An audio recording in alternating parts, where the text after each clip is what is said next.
আপনি কি জানেন কাবাগর রক্ষা করার জন্য বিশেষ এক ধরনের পাখি আল্লাহ তাআলা তৈরি করে রেখেছেন?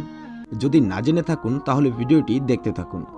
এটি সেই সময়ের কথা যখন ইয়েমেনের শাসক আবরাহা কাবাগর ধ্বংস করার জন্য বিশাল এক ধরনের হাতি বাহিনী নিয়ে মক্কার দিকে রওনা দেন। আবরাহা চেয়েছিলেন মক্কায় কাবাগর ধ্বংস করে তার বিশাল গির্জাকে মানুষের উপাসনার জন্য বেছে নেবে। তাই তিনি মহাশক্তিশালী হাতির বাহিনী নিয়ে কাবাগর আক্রমণ করতে এলেন।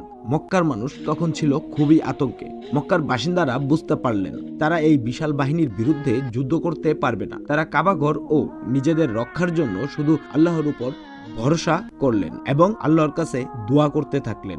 অলৌকিকভাবে একটি ঘটনা ঘটল সেখানে। ঠিক তখনই আল্লাহর নির্দেশে আকাশ থেকে 1000 আবাবিল পাখি নেমে এলো। প্রত্যেকটি পাখির ঠোঁটে পায়ে ছোট ছোট পাথরের টুকরো ছিল। এই পাথরগুলো সাধারণ পাথর ছিল না। আল্লাহর কুদরতে এই পাথরগুলো ছিল এত শক্তিশালী যে তখন তা আবরাহার সেনাদের গায়ে পড়েছিল। তারা সঙ্গে সঙ্গে মারা যাচ্ছিল।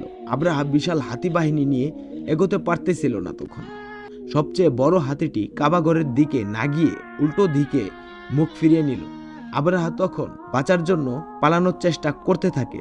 তাদের সকলেই একে একে ধ্বংস হয়ে গেল। কোরআনে এই ঘটনাটি এরকম ভাবে বর্ণিত রয়েছে, তুমি কি দেখোনি তোমার প্রতিপালক হাতিগুলোদের সাথে কেমন আচরণ করেছিলেন? তিনি কি তাদের কৌশল ন্যস্ত করে দেননি? আর তাদের প্রতি প্রেরণ করেছিলেন ঝাঁকে ঝাঁকে আবাবিল পাখি, যারা তাদের উপর নিক্ষেপ করেছিল পোড়ামাটির কঙ্কর বা পাথর। তারপর তিনি তাদেরকে আল্লাহর ঘর বা তার ধর্মের বিরুদ্ধে কেউ গেলে আল্লাহ নিজেই তা রক্ষা করবেন। দুনিয়ার বড় শক্তি আল্লাহর সামনে কিছুই না। কখনো বিপদে পড়লে আল্লাহর উপর সম্পূর্ণ ভরসা রাখা উচিত। আল্লাহ আমাদের ঈমান শক্তিশালী করুন, আমিন।